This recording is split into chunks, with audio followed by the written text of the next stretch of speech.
Hello and welcome to another Gran Turismo 7 video. I'm Greyrock GT and today we're going to take a look back at the Manufacturers' Cup race from a couple of weeks ago at Sardegna. So we are looking at the GT2 race and we're going to start off by taking a quick look at the qualifying. So when we think about having a great race and what goes into that, sometimes there's some mistakes to go along with that as well. So you can see here a few errors that we made during the initial qualifying. This qualifying was 18 minutes, which allowed us to do a few different tries in a few different laps. And as we look here now, we're about to take a look at our best lap so far. Oh, into the 41s, into pole. Oh my god. Where did that come out of? First time I got into the 41s. Jesus Christ. So as you can see, we actually go into the 41s for the first time, and all through practice I'd never gotten into the 41s, so it actually put us on pole, and as we can see, the second place in the Lamborghini, he was the quickest throughout the entire session. So all of qualifying, he was the one that was topping the poles the whole way through, and I was only managing 5th, 6th place in terms of where I was landing lap by lap. So when I got that pole position, it came out of nowhere a little bit. I had got a good lap, so deservedly on pole. So I was happy then to be able to start the race and hopefully have a good performance. But always in the back of my mind I was thinking, this person who is starting in second is a quick driver. Thanks for the good looks. Thanks, lad.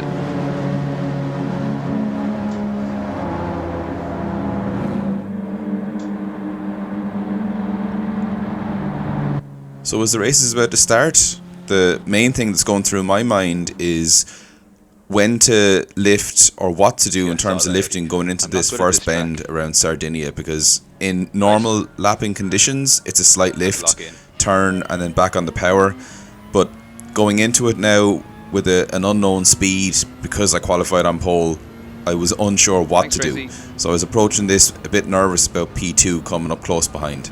Didn't know about lifting there, so just gave it a little bit of a feather.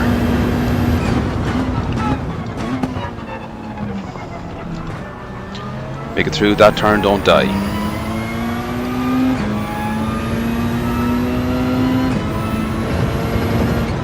So managed the first couple of turns okay. As we can see, P2 is staying within 3-4 tenths behind. So again, in my rear view mirror, that's what's taking up the space. It's looking at him, trying to keep an eye forward, hit the braking markers, and make sure I put in the fastest lap times that I can. But all the time, I'm keeping a look and seeing where he is behind, looking at that delta to make sure that he's not catching up too much. Pulling the car along behind, but it's really only the main straight, I think, that I'm going to have to be mainly worried about.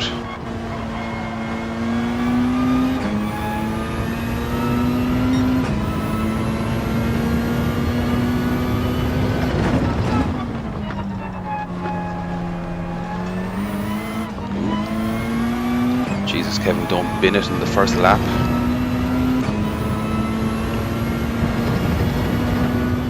So coming out of that sequence of corners, again, probably still tyres are not completely up to temperature, and conscious of getting good exits.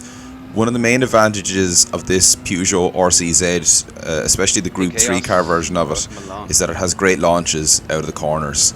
So it means that I can always get a good exit even if I maybe go a little bit late on the brakes. And as we can see, end of lap 2, I end up getting a fastest lap, which happy with, meant that I was putting in some good times, and the gap behind is now out to about 6 or 7 tenths as well, which probably gave me a little bit of breathing space in these opening laps to just settle down and start putting in some good lap times. This race is going to be all about pace now. Just keep it steady, steady pace.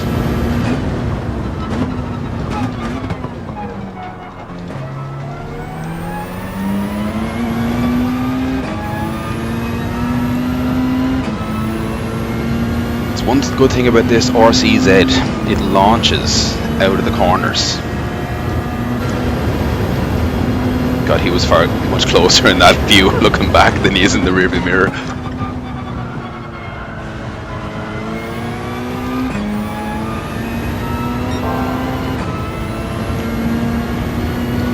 We'll say now this guy behind has good pace. He's keeping with me now fairly easy. I'd say it'll be tough.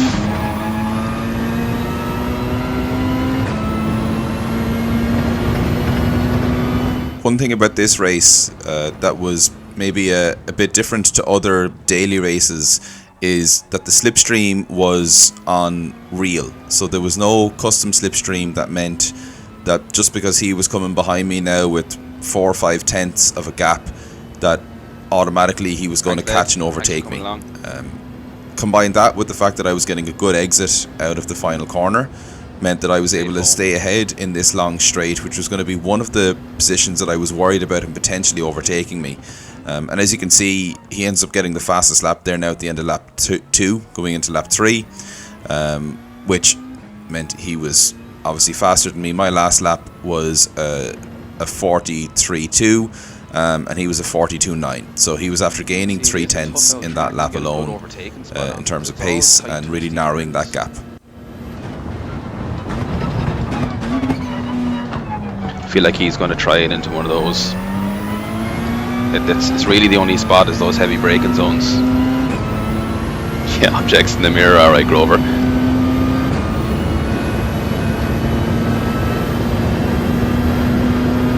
So as we move forward a couple of laps there, because the gap remains the same and nothing really happens, we're at lap 5 here now. And as we're approaching this heavy braking zone, I'd highlighted this as one of the potential spots with which he might be able to catch me and overtake. Ooh, too deep. We make a bit of a mistake here, go deep into that corner. That compromises our exit here, so we have to do a slight lift, which means that P2 is able to really narrow that gap coming into those last few bends.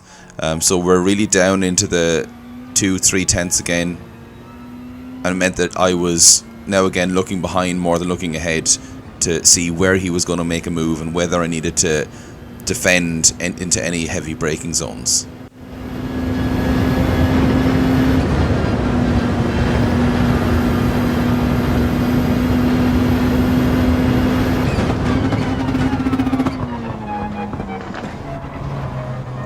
So this being the first main heavy braking zone, which I was glad to make it through, but we can see now in the rearview mirror and even in the delta that we have far closer now than he has been in previous laps.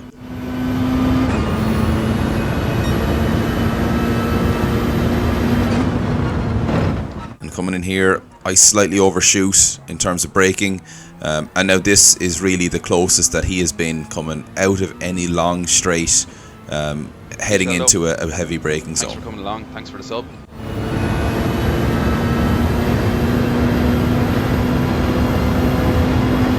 Oh, he's very close now.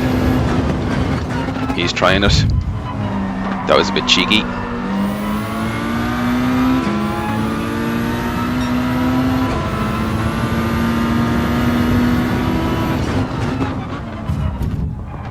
Oh, come on.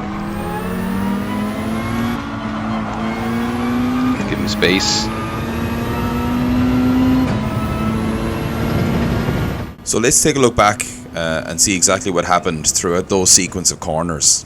So as we can see, coming into this heavy braking zone, he tries to send it down the inside, a bit of contact. He doesn't really make the apex there, so at the time I considered it maybe a little bit of a dive bomb, but I knew that this turn there was a bit of a tight entry to it and I could hang around the outside, which I managed to do, which meant I had the inside line for the next turn, which allowed me to stay ahead, which for the race, that was critical. It was critical for me to get back ahead at that time because, as I'd said earlier on in the stream, I felt that he had the pace on me in terms of one lap pace. I know I got a good quali lap, but my lap by lap pace, I felt that he definitely had the advantage. So I think if he had managed to keep the lead there and stay ahead, that he would have gone off into the distance. I don't think I would have stayed with him in terms of pace.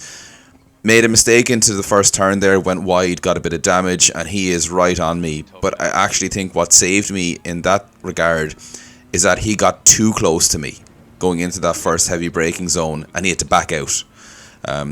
Show some really respectful racing, that he didn't just try and send it and potentially take the two of us out. But I had to really try and protect it here, and you can see coming out of this turn the damage has now gone away. But he is much closer now than he was the lap before when he pulled that overtake move.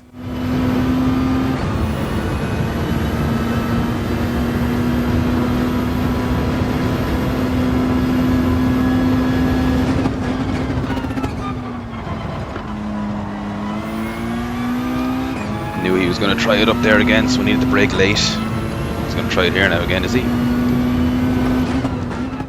So that move defending there, I had considered going for the inside line, but he could have potentially have swung it around the outside. So what I decided to do instead was just try and really hit the brakes as late as possible and trail brake into that corner just to stay ahead and keep the position. And we can see now that this is the defining moment of the race. Oh, he binned it! Oh my god! What happened there? So let's take a look at what happened there.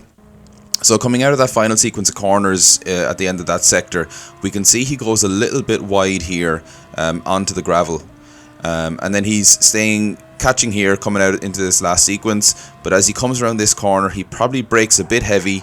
The car slides, he ends up in the gravel again, and that just sends him around. And that really ended that particular charge from him. Went from 3 or 4 tenths of a gap up to a 7-second gap coming through the end of lap 7 into the beginning of lap 8.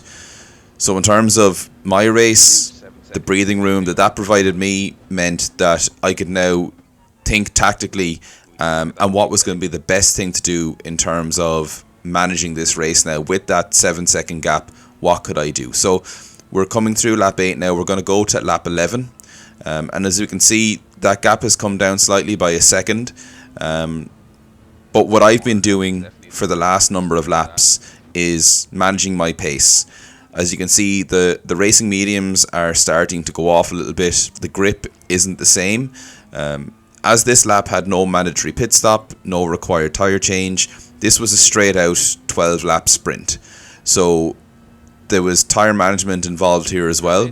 And when I had that 7-second gap after P2 made a mistake, I just made sure that I managed the tyres and managed my pace for that gap to make sure that I made it to the end of the race without making a mistake.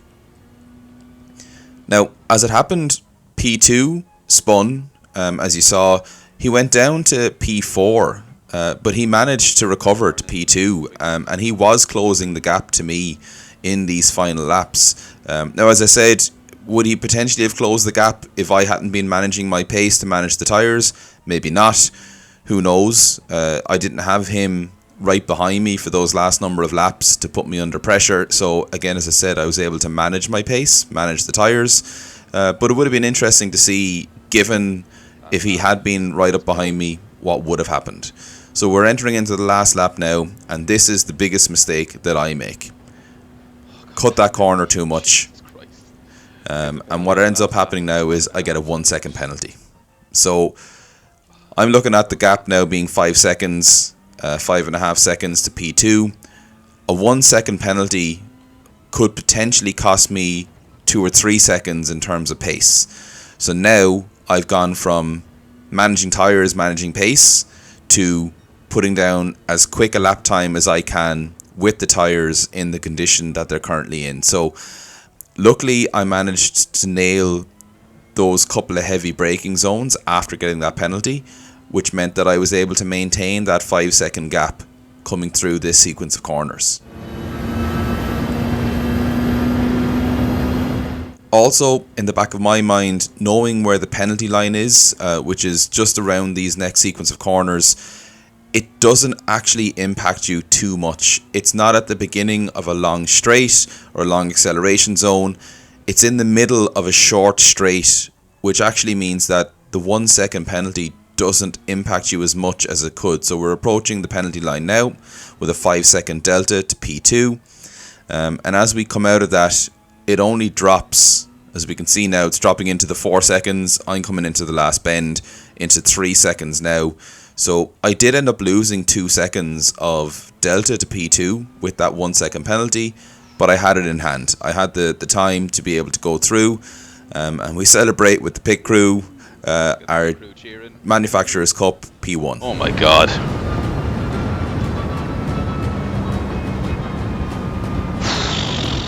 Jesus, delay with that now, first place.